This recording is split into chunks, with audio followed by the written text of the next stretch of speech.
Кече уже 9-дан баштап список, живой список деп жазыла баштаптыр да. Бекназар Бекташев айдоочулук көлүк алам деп бир нече күндөн бери кезек күтүп жаткандардын бири. Ал күн түндөбөй кезекте туруп, бүгүн гана документтерин тапшыруу алдында турат. Бирок жаңы үлгүдөгү айдоочулук көлүк документ тапшырылгандан кийин эле колго тийбейт. Дагы бир нече күн күтүүгө туура келет. Мен кече түнү 11-де келсем, то есть түнкү 1-де келсем, 57-нчи очередке болуп жазылдым. Мен 3 күндөн бери жүрөм эле. 2 күн очередь тийбей калды. Анан да бир күн келип, очередим тийген күнү уже мен базада жок экем.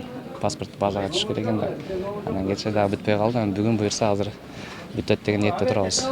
Бекназар сыяктуу айдоочулук көлүк алам деп кезекке тургандардын саны түшкө чейин эле 200дөн ашты. Ал эми унаасынын номерин же дагы башка документтерин бүткөрүү үчүн келгендерди кошкондо адамдардын саны 400гө жетет. Кезегин өткөрүп жиберүүдөн корккон айдоочулар түнү менен мекемени акмылап турушат. Алардын арасында Орусияга билет алып коюп, эми аргасын таппай тургандары да бар. Билет алып койгом. Ошол эми эртең менен келип очередке туруп, 203-чү очередке тийип кеттим үйгө. Азыр келип жазылдым. Эми бир ошого чейин правам келеби, келбейби, я күмөн. Кетишим керек. Мен дагы ошо Москвада иштейм. Ушу права үчүн жүрөбүз. Ал эми Уна мамлекеттик мекемесинин Жалал-Абад аймактык бөлүмүнүн адиси Султанали Сулайманов жагдайды бир нече ай айдоочулук көлүк берилбей калганы менен түшүндүрдү. Ошондой эле узун кезек күтүүлөр убактылуу көрүнүш деп сыпаттап, аны жоюуга колдон келген аракет көрүлүп жатканына ишендирди. Кезек күтүү бул мыйзам ченемдүү көрүнүш болуп атат. Анткени өзүңүздөр кабарыңыздар бар, 3 айдан бери эме келбей калган жаңы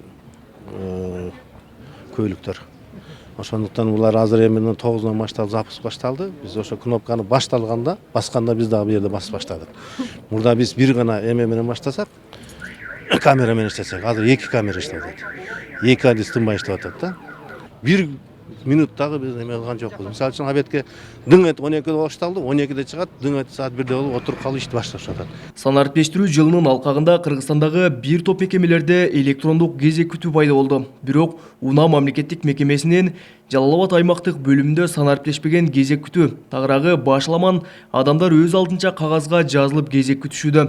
Белгиге келсек, жаңы үлгүдөгү айдоочулук көлүктөр 9-декабрдан тарта бериле баштады. Анын баасы бардык чыгымдарды кошкондо 747 сомду түзөт. Бул мурдагы баадан дээрлик 2 эсеге аз. Кабылбек Көчкөнбай уулу, Тынчбек Дуолдаев, Жалал-Абад облусу.